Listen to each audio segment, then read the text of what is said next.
Saludos, hermanos, bienvenidos a esta asamblea, amén. Amén.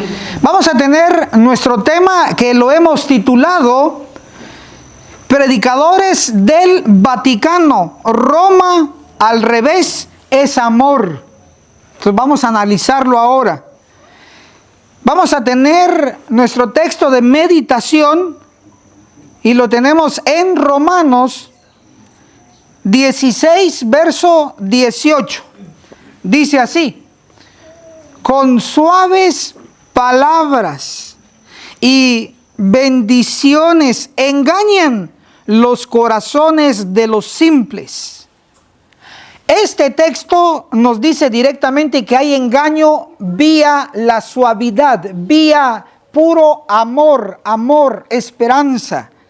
Vamos a desarrollar que los que se centran en predicar exclusivamente amor, esperanza y predican suave, son predicadores del Vaticano. Porque Roma al revés, ¿qué es?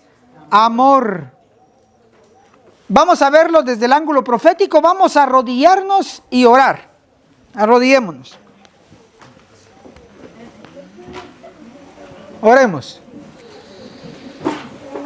Padre que está en los cielos, santo, santo, santo es su nombre. Imploramos su Santo Espíritu que nos acompañe en este estudio y que podamos desarrollar nuestra vida espiritual y predicar lo que usted quiere que prediquemos. En el nombre de Cristo Jesús se lo pedimos. Amén. Amén. Bien, vamos a continuar y entrar de lleno a nuestro tema. Otro versículo, miren. Estamos centrándonos en el Vaticano, que tuvo su origen en la versión moderna en el año 1929. ¿Qué año, hermanos? 1929. Ok, surge el Vaticano y eso está en Apocalipsis 13, versículo 3. Ahí está la profecía, pero también en la profecía nos señala no solo el Vaticano, sino que el ente romano, Roma en sí.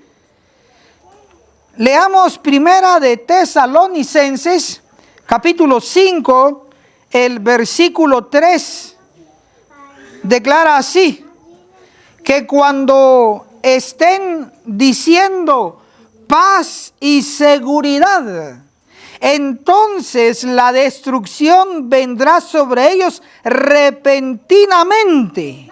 Entonces podemos observar en este texto inspirado de primera de Tesalonicenses, capítulo 5, el versículo 3, que va a haber gente, porque no vamos a evitarlo, que va a estar predicando, ¿qué, hermanos? Dos cosas: paz y ¿qué más? Seguridad. Es lo que va a estar predicando cierto tipo de gente. Y lamentablemente es la mayoría. Pero sin embargo, dice aquí que va a venir destrucción, ¿cómo? Repentina, de repente, ni se lo esperaban. Claro que no se lo esperan porque están predicando paz y seguridad. Hermanos, dicen tranquilos. Cuando ven que los eventos en Europa hay guerra, cuando ven el evento grande en el Medio Oriente, en Israel, conflicto árabe-israelí, cuando ven que allá en Taiwán está a punto de explotar algo, hablando en términos proféticos, cuando vemos nuestros propios hogares mal, cuando vemos la iglesia casi desbaratándose doctrinalmente, y que dicen, no, hermanos, paz y seguridad, ¿qué va a venir? Destrucción repentina. Ojo a esto, ¿la Biblia habla de amor, hermanos, o no habla de amor? Sí habla del amor. ¿La Biblia habla de esperanza o no habla de esperanza? Sí habla de esperanza. ¿La Biblia habla de juicio o no habla de juicio? Sí habla de juicio. Ahora la pregunta será, ¿qué es lo que Dios nos ha pedido predicar? ¿Paz y seguridad, amor y esperanza? ¿O qué nos ha pedido Dios predicar como movimiento adventista? ¿Qué? Juicio. Y vamos a ver el desarrollo según nuestro titular: Predicadores del Vaticano, Roma al revés es amor. Escríbanlo por favor ahí en sus apuntes. Roma al revés es amor. Miren, Roma. Ahí a ustedes les va a aparecer en la pantalla, Roma. Y al revés Roma es amor.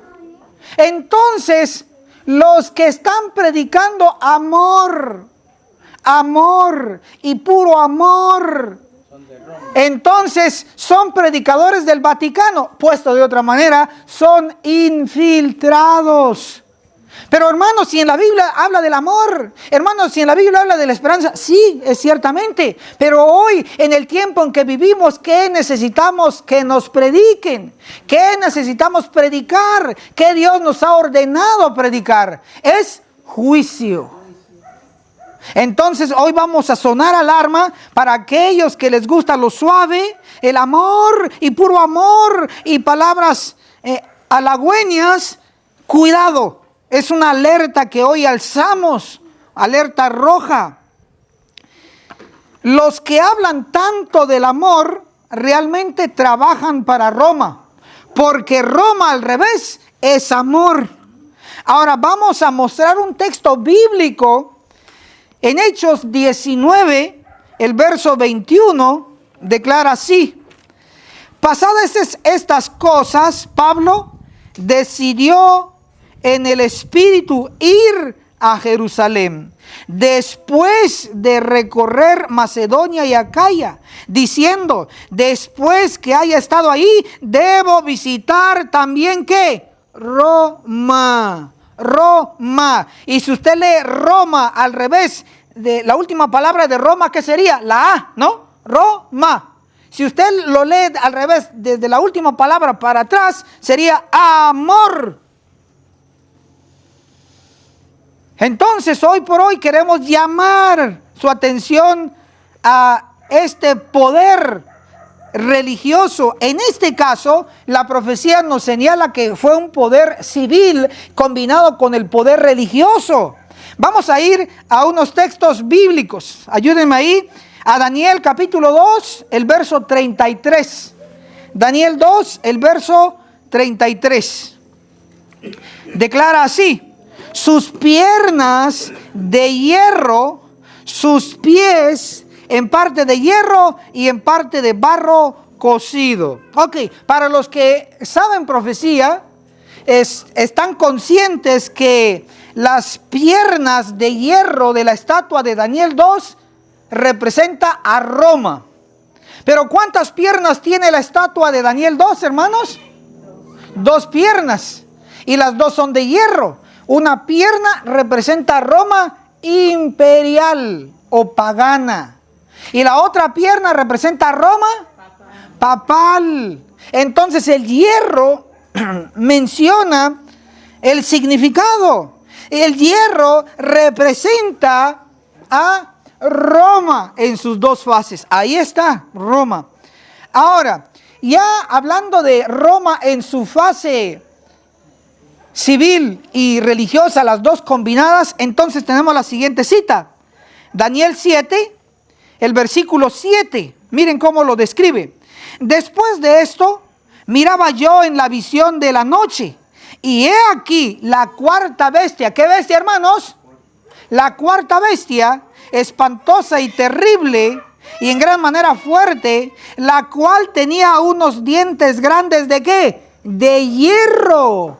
Entonces la 4ª bestia, ¿con qué se está conectando? Con el hierro. ¿Y el hierro qué representa? A Roma. Entonces la 4ª bestia, ¿a quién representa? A Roma.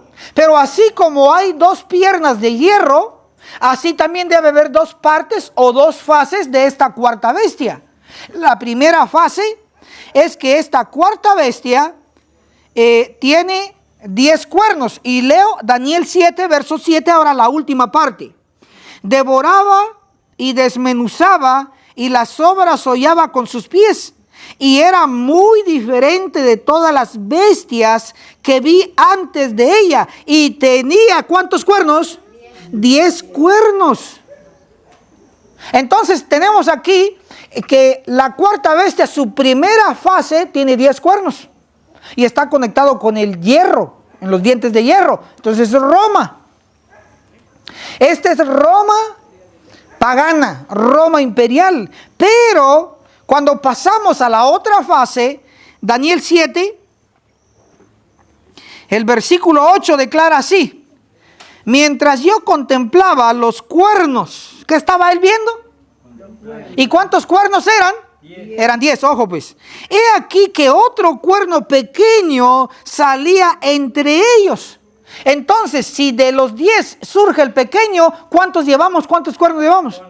11. Pero, momento, miren qué ocurre. Y delante de él fueron arrancados 3 cuernos de los primeros. Y los primeros eran 10. ¿Y cuántos fueron arrancados? 3. ¿Cuántos quedaron entonces? 7 más el cuerno pequeño. 8. Ok, ven, no fueron 11 al final, sino que disminuyó. ¿Qué sigue diciendo el verso? Y he aquí que este cuerno pequeño, o este cuerno, tenía ojos como de hombre y una boca que hablaba grandes cosas. Entonces tenemos aquí una combinación de cuerno y cabeza, porque los ojos y la boca están junto con el cuerno. Entonces este cuerno pequeñito representa un poder. ¿Qué poder es? Al poder papal. ¿Por qué? Porque tenemos la combinación de cuerno, poder civil, y cabeza, ojos y boca, cabeza, poder religioso, religión, iglesia. Ok, como hay una combinación de cuerno y al mismo tiempo cabeza, significa que hubo una combinación o mezcla del poder civil con el religioso. ¿Quién tuvo ese poder? El papado. Por lo tanto, en Daniel 7, verso 8, se pronostica el surgimiento del papado. Ahora, el papado, hoy por hoy, ¿está presente o no está presente? Sí, está presente. Y ahora noten esta otra fase. Vamos a ir a otro siguiente nivel. Apocalipsis capítulo 13, el versículo 3. Declara así: vi una de sus cabezas como herida de ¿qué, hermanos? De muerte. Esto ocurrió, la señal de que había recibido la herida se vio en 1798. ¿En qué año, hermanos? 1798, correcto. Pero sigue el verso. Pero su herida mortal fue sanada y se maravilló toda la tierra en pos de la bestia. Si la señal de la herida se vio en 1798, cuando el Papa Pío VI es llevado en cautiverio, ¿cuándo fue la sanación? ¿Cuándo se vio la señal de que esta herida había sanado? ¿Cuándo, hermanos? 1929. El año, ahorita el año. Entonces, en 1929, la señal de que había sanado ocurrió en 1929. ¿Y qué surgió en ese año? En ese año surgió el famoso Vaticano. Nuevamente el poder del papado. 1929.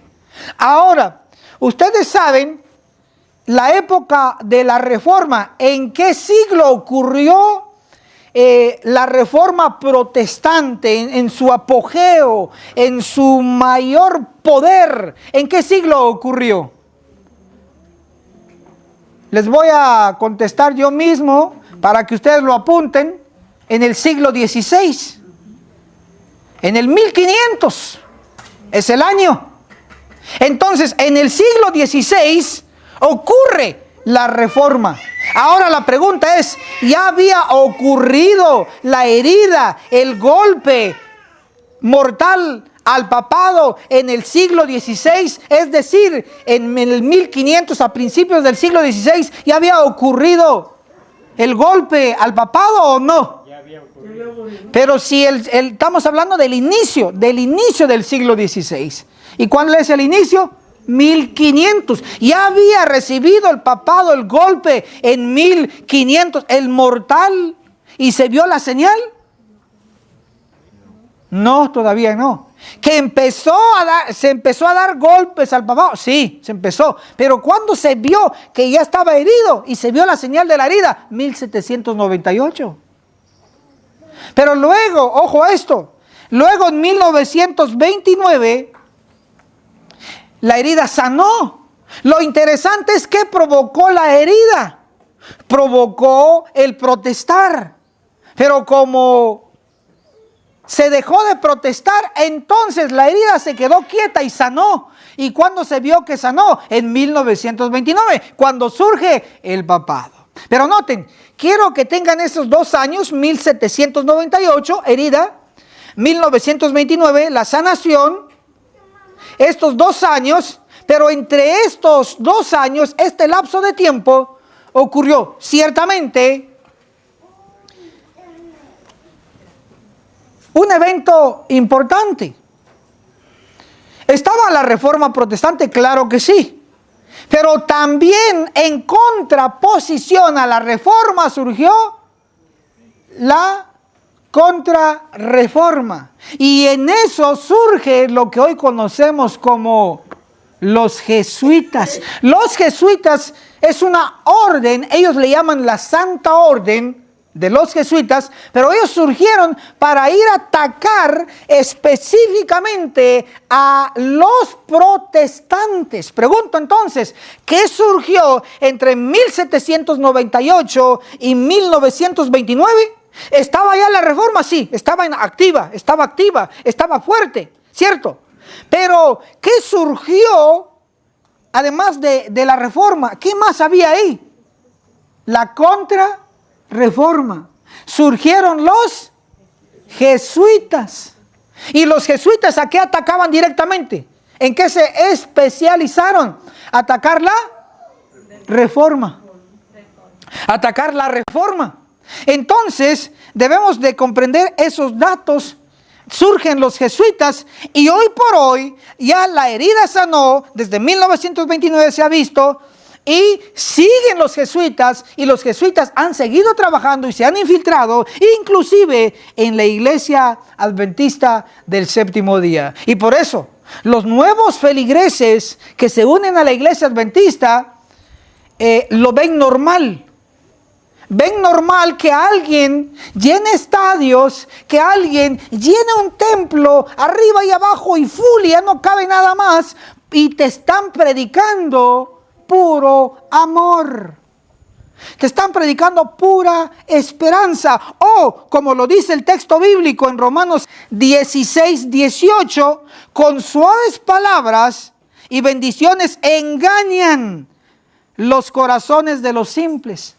Entonces sí llenan estadios, sí tienen mucha gente, sí predican, pero no están predicando lo que se tiene que predicar en este tiempo del fin. ¿Por qué predican eso? Y el pueblo lo ve normal, hasta le dicen amén, y en algunos lugares hasta aplauden a esos temas. Lo ven normal porque acaban de entrar los nuevos feligreses, pero los que hemos nacido en el adventismo, pero los que hemos estudiado historia del adventismo, pero los que hemos analizado las doctrinas y los hitos antiguos de la iglesia adventista del séptimo día, nos damos cuenta que no estamos predicando como iglesia, como denominación, el mensaje que se tiene que predicar. Y alzamos la voz y decimos, hermano, predique profecía, hermano, predique juicio, hermano, predique lo que está a punto de venir. Y sin embargo, el predicador famoso en los templos y estadios predica un versículo, el más suave que encontró, y una historia, y a todos los hace llorar. Sin embargo, hoy estamos viendo que hay infiltración, y esa infiltración hoy lo estamos viendo como predicadores del Vaticano. Porque Roma al revés es amor.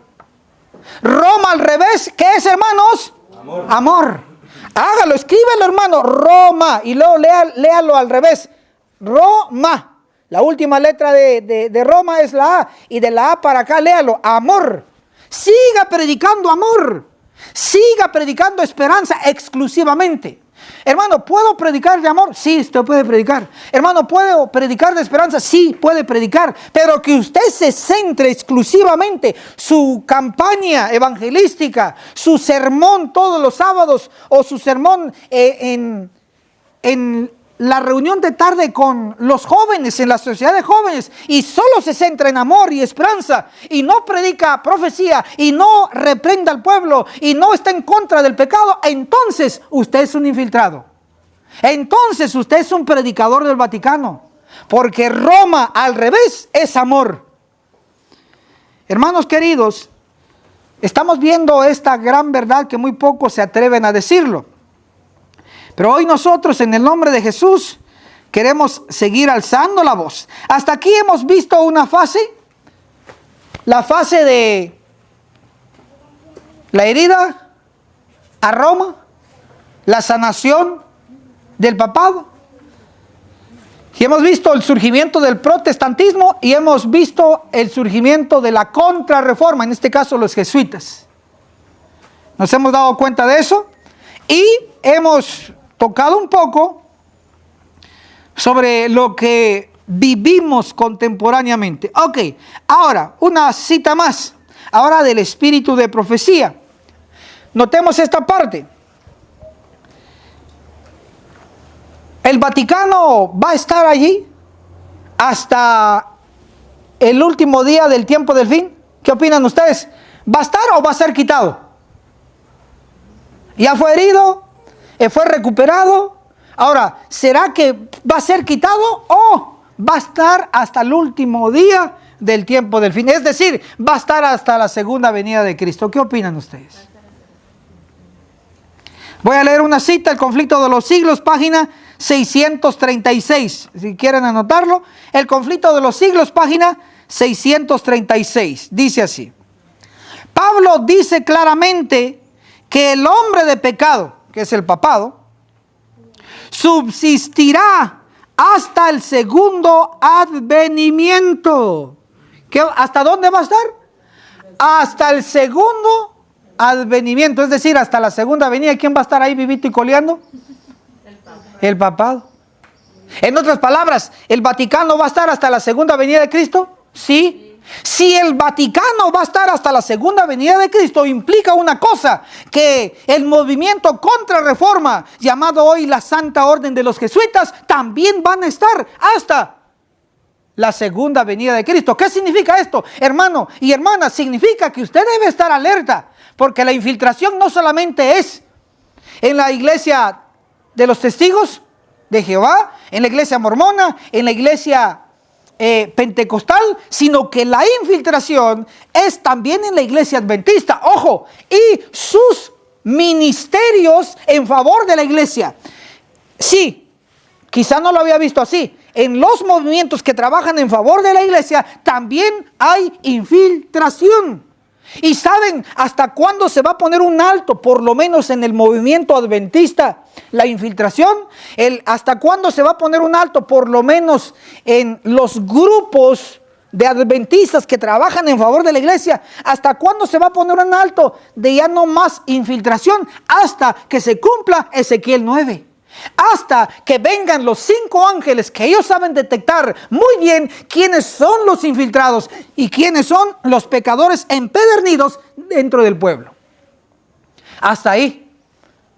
Pero como todavía no ha ocurrido, entonces tenemos que estar bien despiertos.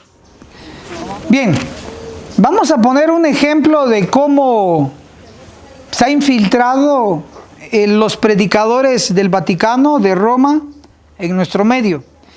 Y este es un ejemplo tan evidente que cada sábado se puede notar, y es el plato romano que pasan para recoger diezmos y ofrendas.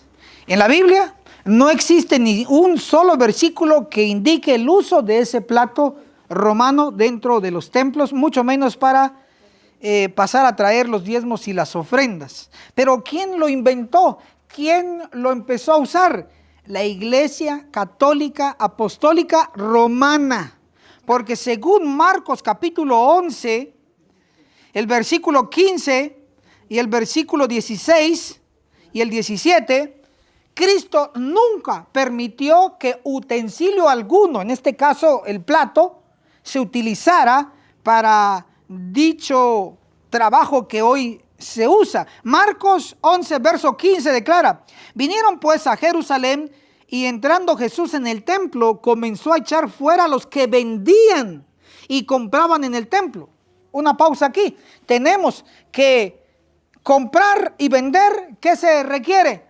Recursos, dinero, monedas, billetes. Dice, y volcó las mesas de los cambistas y las sillas de los que vendían palomas. Verso 16. Y no consentía que nadie atravesase el templo llevando, ¿qué dice? Utensilio alguno. Él permitía que se llevara cualquier cosa que no pertenecía al templo. No. ¿Y qué dice el siguiente versículo? Marcos 11, el verso 17. Y les enseñaba diciendo, ¿no está escrito? Mi casa será llamada casa de ¿qué, hermanos? De oración para todas las naciones, mas vosotros la habéis hecho cueva de ladrones. Por lo tanto, Cristo prohibió utilizar utensilio alguno dentro del templo. Y hoy se pasa el utensilio llamado plato romano.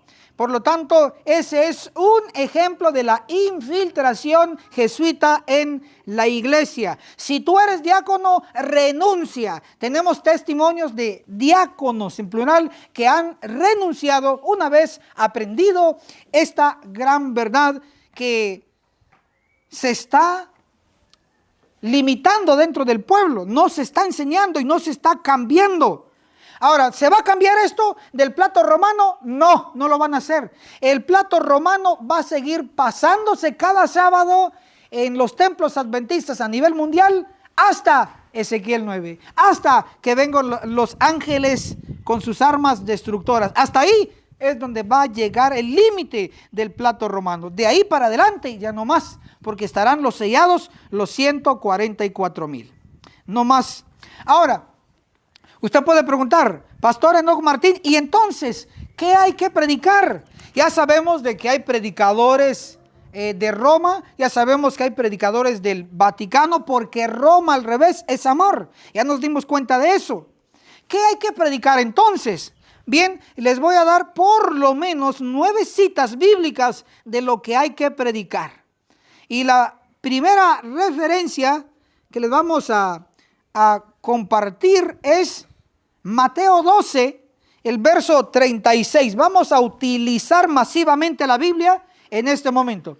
Mateo 12, el verso 36, declara así: pero yo les digo que en el día del juicio, subrayemos juicio, todos tendrán que dar cuenta de toda palabra ociosa que hayan pronunciado.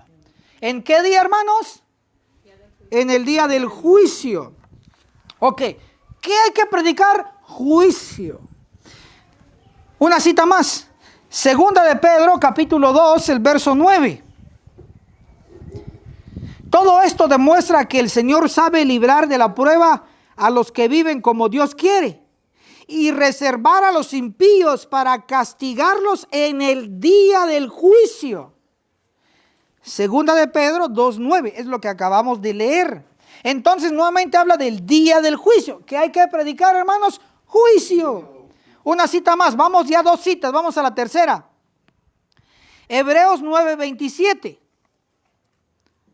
Y así como está decretado que los hombres mueran una sola vez, y después de esto el juicio. Hebreos 9, verso 27. Entonces, ¿qué hay que predicar? Juicio. Vamos a la cuarta cita. Primera de Pedro 4:5.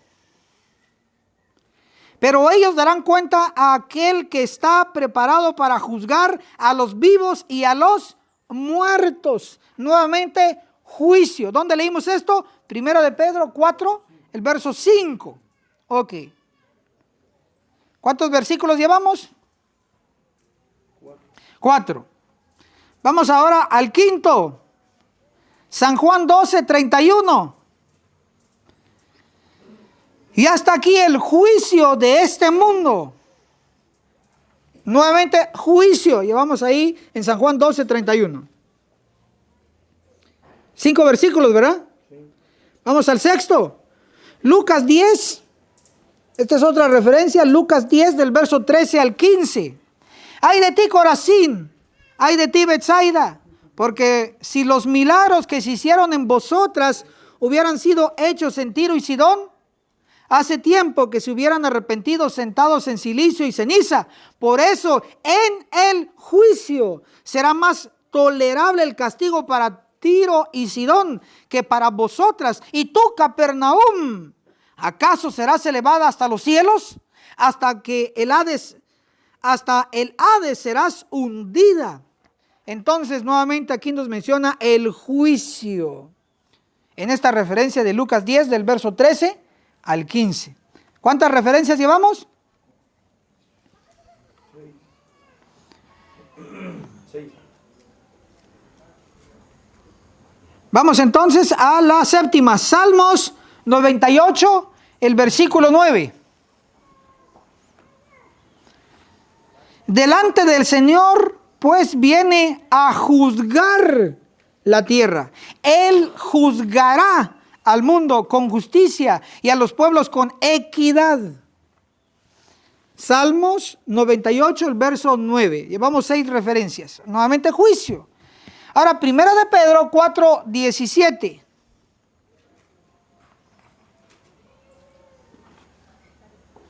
Primera de Pedro 4, 17, la más conocida. Porque es tiempo de que el juicio comience por la casa de Dios. Y si comienza por nosotros primero, ¿cuál será el fin de los que no obedecen el evangelio? ¿Cuántas referencias llevamos? Incluyendo la de primera de Pedro 4, 17. 8. Vamos a la novena. Apocalipsis 14, el verso 7.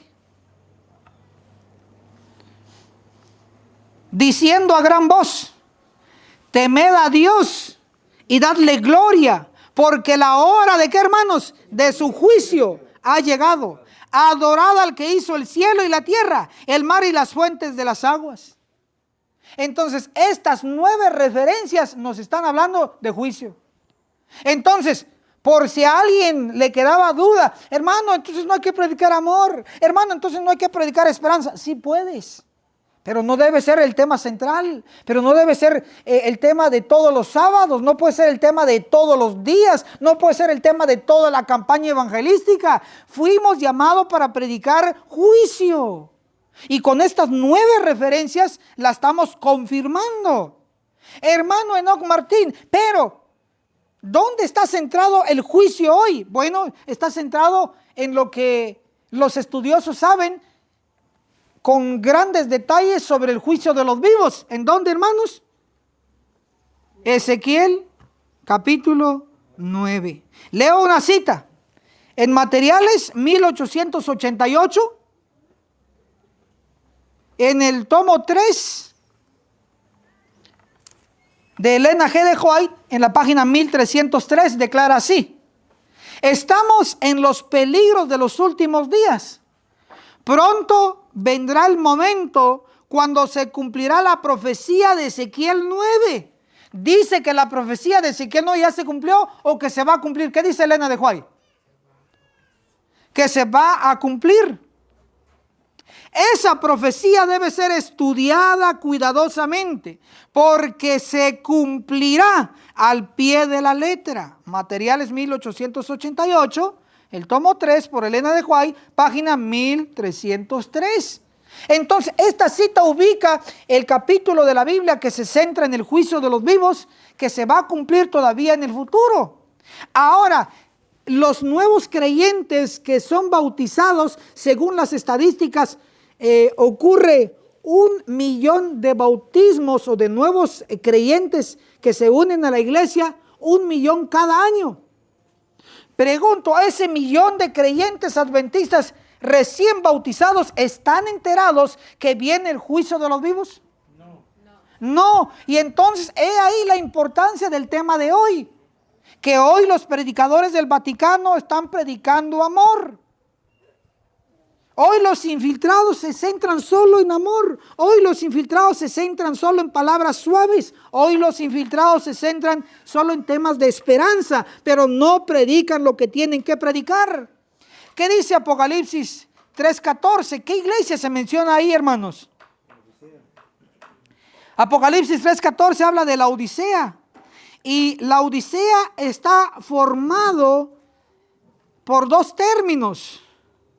¿Cuáles son esos dos términos, hermanos? Lao en singular, lao, significa pueblo. Y la segunda palabra es decay. O si quiere escribirlo correctamente, es decay, pero se escribe decay. D con K de kiosco, decay. Decay. Esa palabra decay significa juicio. Por lo tanto, la Odisea, la séptima iglesia, la última iglesia con trigo y cizaña, su significado en el texto receptus, en este caso el griego, es pueblo que predica juicio, porque lao es pueblo, también significa que predica. Y decay significa juicio, por lo tanto, Laodicea, ¿qué significa? O la Odisea, ¿qué significa? Pueblo que predica juicio. Entonces, ¿qué ha dicho la propia iglesia a quien representa la Odisea? Los predicadores que son pagados por la conferencia general, ¿qué han dicho ellos? ¿A quién representa la Odisea, hermanos? ¿A quién representa la Odisea? A la iglesia adventista. Ahora, los propios predicadores han dicho que la Odisea es la iglesia adventista. Y entonces, si es la iglesia adventista, lo cual yo también estoy de acuerdo, porque lo confirma el espíritu de profecía, diciendo que la Odisea se aplica al actual pueblo de Dios, es decir, a la iglesia adventista. Estoy totalmente de acuerdo. Lo que no estoy de acuerdo es que no le hacemos honor al título, no le hacemos honor al nombre. Y el nombre es la Odisea y significa pueblo que predica juicio. ¿Realmente la iglesia, la Odisea o la iglesia adventista está predicando juicio? Según las evidencias palpables de cada sábado, de cada culto de miércoles por la noche, de cada culto de domingo por la noche, o cualquier otra reunión, ya sea de jóvenes a nivel mundial, o de ancianos de iglesia, o del ministerio de la mujer, ya sea donde se predique, no se está predicando lo que se tiene que predicar, en este caso, juicio, porque la iglesia adventista es pueblo que predica juicio. Entonces nos hemos desviado en el asunto de la predicación en nuestro tiempo. Ahora, tenemos que dejar sumamente claro en nuestras mentes que hoy por hoy debemos centrarnos en lo que Dios nos pide. Y lo que Dios nos pide es predicar juicio. ¿Qué va a ocurrir con aquel nuevo adventista? Porque esto ya es el terreno de la realidad. Que acaba de ser bautizado la hermana, que acaba de ser bautizado el anciano de edad de 70 años, se acaba de bautizar, o del pequeño que se acaba de bautizar de 10, 11 años, o del joven de 18 años, o la señorita que se acaba de bautizar de 19 años. ¿Qué va a ocurrir con este pueblo que apenas recibió las lecciones de la fe de Jesús, que también están desvirtuadas, pero apenas recibió, y a unos otros más no recibieron ni siquiera la fe de Jesús, y otros más no recibieron nada? Sencillamente en una semana de campaña se les habló un poco y ya lo están bautizando a los días siguientes. Y se les bautiza solamente por emoción, pero no por preparación. ¿Qué va a ocurrir con toda esa gente que ingresa a la iglesia? Lo he dicho y lo diré una vez más, lo están ingresando al matadero. En esta región se le conoce como el rastro, donde se quita la vida a los animales, donde está destinado a morir. De igual manera, hoy, por eso hacemos un llamado a los predicadores. Los predicadores se tienen que centrar en lo que Dios pide que prediquemos, y es juicio. el tema del juicio de los muertos, el tema del juicio de los vivos, se puede predicar de distintos ángulos, de distintos libros de la Biblia, de distintos profetas que hablaron de ello, como hoy hemos hecho referencia a 9 citas bíblicas que hablan del juicio. ¿Y qué va a ocurrir con aquellos que no van a predicar juicio? Sencillamente les tocará el juicio de los vivos. Y cuando quieran o intenten recapacitar, verán que será demasiado tarde. Porque el juicio de los vivos, según Conflicto de los Siglos, en el capítulo 29, el juicio investigador, la sierva del Señor declara: pronto, nadie sabe cuándo, les tocará ser juzgados. ¿A quiénes? A los vivos. Ahí es donde el predicador que predica otros temas, ahí la va a pagar. Ahí es donde el hermano que siempre, o hermana que siempre estuvo apoyando a los que estuvieron predicando puro amor, pura esperanza, pura palabra suave, y estuvieron apoyando con recursos a estos hombres, ahí es donde la van a pagar. Y ahí es donde se van a dar cuenta que no recapacitaron y no apoyaron lo que se tenía que apoyar, en este caso el poderoso mensaje del juicio de los vivos, que todo adventista del séptimo día debe aprender, dominar y compartir. Que el cielo los bendiga poderosamente. Amén.